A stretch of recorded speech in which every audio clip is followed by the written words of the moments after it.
దాన్ని రౌడీజం అనరు. దాన్ని మమ్మ కార్యకర్తల్ని కంటికి రెప్పలా కాపాడుకోవటం అనుకునే అనే విషయాన్ని మీరు గుర్తించాలని చెప్పేసి నేను దొరగారికి తెలియజేస్తాను. ఎందుకంటే ఈరోజు గొడ్డలి పార్టీ అంటే ఉన్నారు, కొంతమంది తప్పులు చేయట్లా తెలుగుదేశం పార్టీ వాళ్ళు చేసే పనులు బట్టి, వాళ్ళ నిర్వాహకం బట్టి, వాళ్ళ అధికారం రావడానికి వాడిన ఆయుధం గొడ్డలు కాబట్టి గొడ్డలి పార్టీ అంటున్నాము. అంతేకాకుండా ప్రతి నియోజకవర్గంలో కూడా ఈ రోజు అదే విధానంతో వాళ్ళు ముందుకెళ్తా ఉన్నారు. వాళ్ళని టీడీపీ కార్యకర్తల్ని బెదిరించి మేము అధికారంలోకి వస్తాం, మిమ్మల్ని ఏదో చేసేస్తామని చెప్పేసి మీరు అధికారంలోకి రావటం కల్లా ఒకవేళ వచ్చిన వాళ్ళు ఏమి పెరిగారని చెప్పేసి నేను చాలా గట్టిగా చెప్పాను.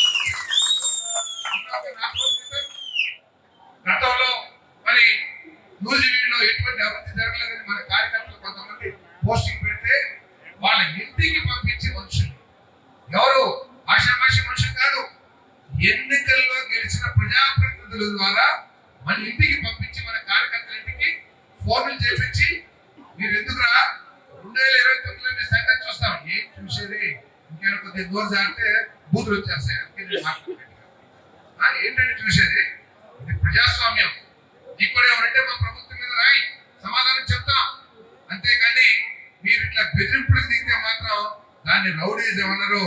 ఒక స్వతహాగా నేను ఒక బలహీన వర్గానికి చెందిన వ్యక్తిని కాబట్టి నువ్వు బీసీ కార్యకర్తని ఎస్సీ కార్యకర్తని బెదిరించావు కాబట్టి ఆ బాధను వ్యక్తపరిచాను, అది అర్థం చేసుకోగలగారని చెప్పేసి మీకు మనం చేస్తాను.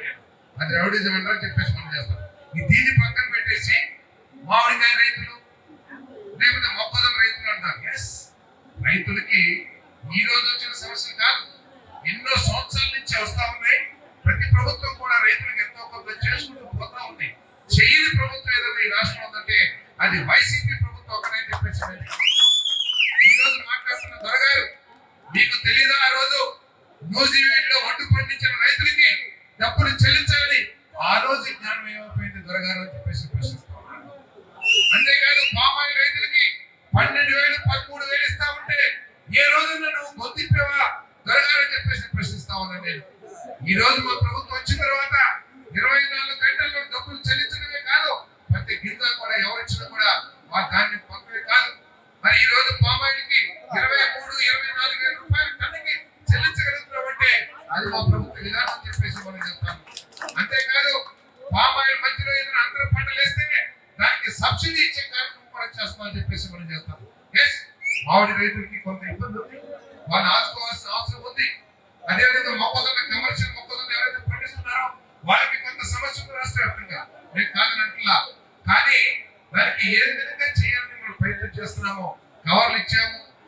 అదేవిధంగా మరి వస్తున్న కోల్పేను ఇటువంటి ఏదైతే చీడపీడ ఉందో దాని గురించి అవగాహన కల్పించడానికి ముఖ్యమంత్రి గారి ఆదేశాల మేరకు హార్టికల్చర్ వాళ్ళు మన నియోజకవర్గంలో దాదాపు 1,500 మంది రైతులతో అవగాహన సదస్సులు కూడా ఏర్పాటు చేశారని చెప్పేసి నేను శివనిగా మనం చేస్తాను. ఈరోజు అదే కాకుండా మరి కొంత బగిరిపల్లికి ఈ మధ్య రైతులతో కూడా మాట్లాడారు.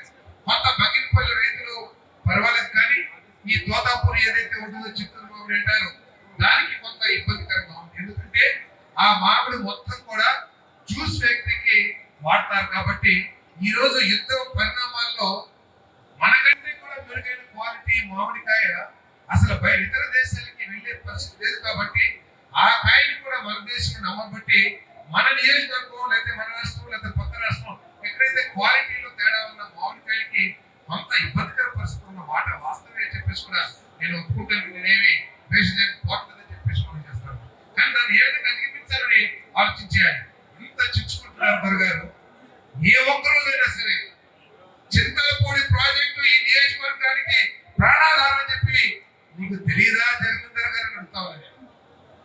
చింతలపూడి వస్తే ఈ మామిడి పంటకి, అంతేకాకుండా ఈ నియోజకవర్గంలో పండే ప్రతి పంటకి కూడా ప్రతి సెంటు భూమికి కూడా బంగారం లాంటి అవకాశం కల్పిస్తున్న విషయాన్ని మీకు తెలియదా దొరగారు? ఏ ఒక్కరోజైనా సరే 5 సంవత్సరాల్లో జగన్మోహన్ రెడ్డి దగ్గరికి వెళ్ళి, అయ్యా జగన్మోహన్ రెడ్డి గారు మా చింతలపూడి ప్రాజెక్ట్ ఎందుకు ఆపేశారు, ఏంటి దానివల్ల నష్టం వస్తుందని చెప్పేసి మీరు ఏమైనా భావిస్తున్నారని ఎప్పుడన్నా ఒక చర్చ పెట్టేవారు జమీందార్ గారు అని నేను అడుగుతా ఉన్నాను.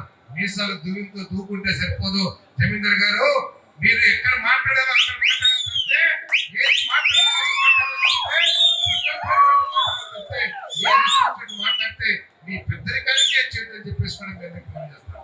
ఈ రోజు చంద్రబాబు నాయుడు గారు చెప్తా ఉన్నారు ప్రతి మీటింగ్ లో కూడా, ఎప్పుడు ఇరిగేషన్ మీటింగ్ జరిగినా కూడా మరి చింతలపూడిని నెంబర్ 1 స్థానంలో పెట్టి దాన్ని పూర్తి చేయాల్సిన బాధ్యత మనకు ఉంది. ఇప్పటికీ కొన్ని మనం సాధించాం కేంద్ర ప్రభుత్వం నుంచి, ఇంకేదైతే ఉన్నాయో త్వరితగతిన చేయండి అని చెప్పేసి చెప్తా ఉన్నాను. పోలవరం కనుక వస్తే మన కృష్ణా డెల్టాకి బంగారం పండుతున్న విషయాన్ని కూడా తెలుసుకోండి.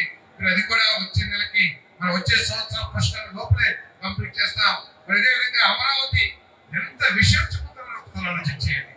జగన్మోహన్ రెడ్డి గారికి రాజధాని మీద అవగాహన కానీ ఆలోచన కానీ కేవలం అమరావతి మీద ద్వేషం విషయం తప్పితే వేరేది ఏమీ లేదని కూడా ఎందుకు మనవి చేస్తాను. ఇవన్నీ కూడా మన పెద్దలందరూ కూడా మాట్లాడుంటారు, మీరందరూ చూసుంటారు.